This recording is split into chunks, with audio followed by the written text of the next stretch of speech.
Parce que Jésus avait été mon tout, sans lui, je n'avais maintenant plus aucune consolation. Tout autour de moi se changeait subitement en amer chagrin. Il me semblait entendre les créatures se moquer de moi et me répéter dans un langage muet. Tu vois ce que te fait ton amoureux, ton bien-aimé? Où est-il maintenant? Quand je regardais l'eau, le feu, les fleurs, même les pierres familières de ma chambre, tout semblait dire: ne vois-tu pas que toutes ces choses sont de ton époux? Tu as le privilège de voir ses œuvres, mais tu ne peux pas le voir lui. Et je leur disais: ô vous, les créatures de mon Seigneur, donnez-moi des nouvelles de lui. Dites-moi où je peux le trouver. Il m'a dit qu'il reviendra bientôt. Mais qui parmi vous peut me dire quand il reviendra, quand je le verrai à nouveau? Dans cet état, chaque jour me semblait une éternité.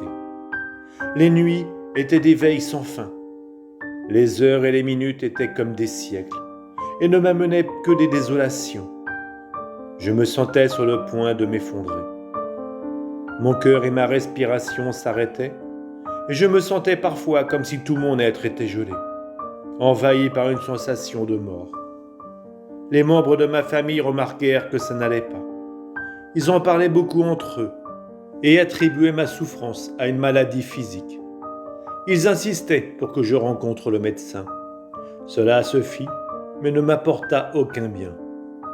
Pour ma part, je continuais à me souvenir de ce que le bon Jésus m'avait promis, de ce qu'il avait fait en moi, de l'onction de sa grâce. Je me remémorais une à une ses douces et tendres paroles.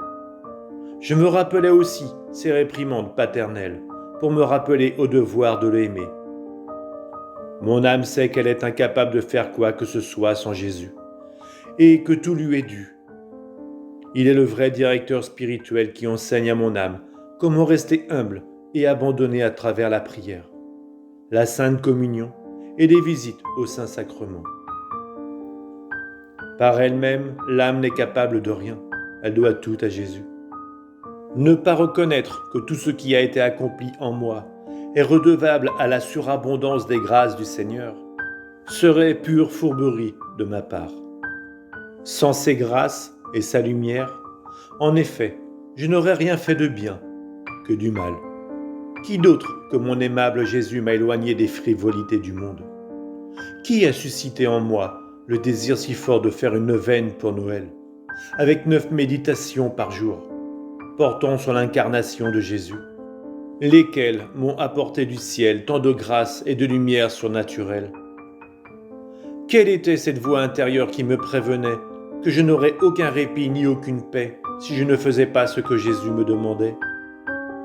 Qui me fit tomber en amour avec lui en me faisant voir le ravissement bébé Jésus? N'était-ce pas Jésus qui agissait avec moi comme mon professeur, m'instruisant, me corrigeant, me réprimandant, amenant mon cœur à se départir de ses affections, infusant en moi les véritables esprits de mortification, de charité et de prière? Il ouvrit en moi la voie qui me conduisit à l'immense mer de sa passion. C'est par lui que j'expérimentais la douceur de la souffrance et l'amertume quand je ne souffre pas. Ces choses n'ont-elles pas toutes été faites par sa grâce? Maintenant qu'il me joue un tour en se retirant de ma vue, j'expérimente à fond que sans lui, je ne ressens pas cet amour sensible comme avant. Je ne vois plus la lumière dans mes méditations. Je ne suis plus capable de rester absorbé en méditation pendant 2 ou 3 heures. Pendant que j'essaie de faire ce que j'avais l'habitude de faire avant, j'entends se répéter en moi ces mots: si tu me restes fidèle, je viendrai te récompenser. Si tu es infidèle, je te punirai. Je n'ai vraiment plus le succès que j'avais quand il était auprès de moi visiblement et sensiblement. Dans cet état de privation, je passais tous mes jours dans une presque totale amertume, dans le silence et l'anxiété. J'attendais Jésus, qui ne venait toujours pas comme il l'avait promis. Je reviendrai à toi bientôt. Mon seul réconfort était de le recevoir dans le Saint-Sacrement. parce que, comme je l'espérais, je le trouverais là. Quand je répétais mes supplications, j'étais presque toujours satisfaite. Mon cœur battait plus vite, quoique pas de la même manière ineffable qu'avant. Il m'avait un peu sévèrement mise à l'épreuve, sans rien me dire. Quand finalement, la période de disette fut terminée et que de mon mieux, j'avais terminé tout ce que Jésus voulait, je l'ai senti de nouveau dans mon cœur. Petite fille de ma volonté, dis-moi tout ce que tu veux. Dis-moi ce qui s'est passé en toi, tes doutes, tes peurs et tes difficultés. Ainsi, je peux t'enseigner comment te conduire dans le futur quand je serai absent. Alors je lui racontais fidèlement ce qui m'était arrivé. Seigneur, sans toi, j'ai été incapable de bien faire. Depuis le début, la méditation me dégoûte beaucoup. Je n'ai pas le courage de t'offrir tout cela. Je n'ai pas voulu rester en communion avec toi, parce que l'attirance de ton amour me manquait. Le vide et la douleur que je ressentais m'ont fait éprouver les agonies de la mort. Pour contrer la souffrance de rester seul, j'essayais de tout compléter. Quand je tardais, il me semblait que je perdais du temps. La peur qu'à ton retour tu me punisses de mes infidélités me faisait continuer. Mes souffrances intérieures augmentaient quand je pensais que toi, mon Dieu, tu es continuellement offensé. Je ne pouvais pas faire d'acte de réparation, ni de visite au Saint-Sacrement sans toi. Toi, tu aurais pu m'aider, mais je ne pouvais pas te trouver. Maintenant que tu es avec moi, dis-moi ce que j'aurais dû faire. Me parlant tendrement, il me dit « Tu avais tort d'être si troublé. Ne savais-tu pas que je suis l'esprit de paix ? La première chose que je t'avais recommandée, n'était-elle pas que ton cœur ne soit pas angoissé ? En prière, quand tu te sens dispersé, ne pense à rien et sois en paix. Ne cherche pas les raisons pour lesquelles ta prière est aride, parce que ceci cause davantage de distraction. Humilie-toi plutôt. Crois au mérite de la souffrance et reste tranquille. Comme un agneau qui permet au couteau du tondeur de les rafler légèrement. Toi, quand tu te vois secoué, battu et seul, sois résigné à ma volonté. Remercie-moi du fond du cœur et reconnais-toi digne de souffrir. Offre-moi tes désappointements, tes ennuis et tes détresses, en sacrifice de louange, de satisfaction et de réparation pour les offenses qui me sont faites. Tes prières s'élèveront alors comme une fragrance d'encens jusqu'à mon trône. Elles blesseront d'amour mon cœur. Elles t'attireront de nouvelles grâces et de nouveaux dons de mon Esprit Saint. Le démon, te voyant humble, résigné et inébranlable dans ton néant, n'aura plus la force de t'approcher. Il se mordra les lèvres de désappointement. Conduis-toi de cette manière et tu acquerras des mérites, non pas des démérites comme tu le pensais. En ce qui concerne la Sainte Communion, je ne veux pas que tu sois triste quand tu ne t'attardes pas là, privé de la puissance magnétique de mon amour. Fais de ton mieux pour bien me recevoir et remercie-moi après m'avoir reçu. Demande-moi les grâces et l'aide dont tu as besoin et ne t'inquiète pas. Ce que je te fais souffrir à la Sainte Communion n'est qu'une ombre comparée à ma souffrance à Gethsémani. Si tu es si en détresse maintenant, qu'en sera-t-il lorsque je te ferai participer à ma flagellation, aux épines et aux clous ?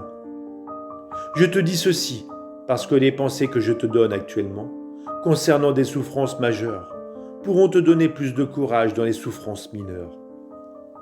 Quand tu es seul et que tu agonises après la communion, pense à l'agonie de mort que j'ai soufferte pour toi au jardin de Gethsémani. Tiens-toi près de moi pour que tu puisses comparer ta souffrance à la mienne. C'est vrai que tu auras encore à te sentir seul et sans moi. Alors tu devras me voir seul et abandonné par mes plus grands amis. Tu les trouveras endormis parce qu'ils ont omis leurs prières. Par les lumières que je te donnerai, tu me verras dans de terribles souffrances, entouré d'aspics, de vipères venimeuses et de chiens féroces, qui représenteront les péchés passés des hommes, leurs péchés actuels, ceux à venir, et tes propres péchés. Mon agonie pour ces péchés était si écrasante que je me suis senti dévoré vivant. Mon cœur et ma personne tout entière se sentaient enserrés comme dans un pressoir à vin. Je transpirais le sang au point de mouiller le sol.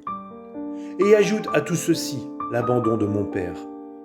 Dis-moi, quand ta souffrance a-t-elle atteint ce degré? Si tu te trouves privé de moi, privé de consolation, plein d'amertume, débordante de douleur et d'angoisse, alors pense à moi. Essaie de sécher mon sang et soulage ma très amère agonie en m'offrant tes légères peines. De cette manière, tu recommenceras à t'attarder avec moi après la communion. Cela ne veut pas dire que tu ne souffrais pas, car la privation de moi est par elle-même la douleur la plus dure et la plus amère que je puisse infliger aux âmes qui me sont chères. Sache aussi que tes souffrances et ta conformité à ma volonté me donnent beaucoup de soulagement et de consolation. Quant aux visites que tu me fais et aux actes de réparation que tu me fais dans le sacrement de mon amour que j'ai institué pour toi, sache que je continue de revivre et de souffrir tout ce que j'ai souffert dans les 33 années de ma vie mortelle. J'aime naître dans le cœur des mortels. De cette manière, j'obéis à celui qui m'appelle du ciel à m'immoler moi-même sur l'autel. Je m'humilie moi-même en attendant, en appelant, en enseignant, en illuminant. Quiconque le veut peut revenir à moi à travers les sacrements. Aux uns je donnerai des consolations, à d'autres la force. Je prierai le Père pour qu'il leur pardonne. J'en enrichis quelques-uns, je me marie à d'autres, je reste vigilant pour tous. Je défends ceux qui veulent être défendus. Je divinise tous ceux qui veulent être divinisés. J'accompagne ceux qui veulent de la compagnie. Je pleure pour l'imprudent et l'insouciant. Je me maintiens en adoration perpétuelle pour que l'harmonie universelle soit ramenée sur la terre et pour qu'il soit accompli le dessein divin suprême, qui est l'absolue glorification du Père, dans le parfait hommage qui lui est dû, mais qui ne lui est pas donné par toutes les créatures. Pour cela, je vis ma vie sacramentelle. Pour me retourner l'amour infini que j'ai pour les créatures, je veux que tu me visites 33 fois par jour, pour honorer les années que mon humanité a vécues sur la terre pour toi et pour tous. Joins-toi à mon sacrement d'amour, gardant toujours en mémoire mes intentions pour l'expiation, la réparation, l'adoration et l'immolation. Tu feras ces 33 visites en tout temps, à chaque jour et où tu seras. Je les recevrai comme si elles étaient faites à ma présence sacramentelle. Chaque matin, ta première pensée sera pour moi, prisonnier d'amour. Tu me donneras alors ton premier souhait d'amour. Ce sera notre première rencontre intime. Nous demanderons l'un à l'autre comment nous avons passé la nuit. Puis nous nous encouragerons l'un l'autre. Ta dernière pensée et affection de la soirée sera celle de recevoir ma bénédiction, pour que tu puisses te reposer en moi, avec moi et pour moi. Tu prendras ce dernier baiser d'amour avec la promesse de t'unir à moi dans le Saint-Sacrement. Tu feras d'autres visites du mieux que tu pourras, suivant les occasions, te concentrant entièrement sur mon amour. Pendant que Jésus parlait, j'ai senti sa grâce se déverser dans mon cœur, comme s'il voulait me consumer dans son amour. Ma pensée devint confuse et noyée dans une immense lumière d'amour. Cela m'a enhardi et je l'ai prié comme suit. Mon bon professeur, je t'implore de rester toujours tout près de moi, pour que sous ta direction, je sois toujours disposé à bien faire. La preuve m'a été donnée que je peux tout bien faire avec toi, et que sans toi je fais tout de travers. Et toujours tendrement, Jésus ajouta, « J'essaierai de te satisfaire sur ce point, comme je l'ai fait sur beaucoup d'autres. Je veux seulement ta bonne volonté. Je te donnerai à profusion l'aide que tu attends de moi. » Oh, comme il était doux avec moi, mon bon Jésus. Jamais il ne manquait à ses promesses. À la vérité, je dois admettre qu'il en faisait toujours plus qu'il me promettait. Et moi, par la suite, j'arrivais à lui plaire. En agissant avec lui, j'éliminais de mon cœur tout doute ou toute perplexité, même si on me disait que ce qui se passait en moi n'était qu'une évasion fantaisiste.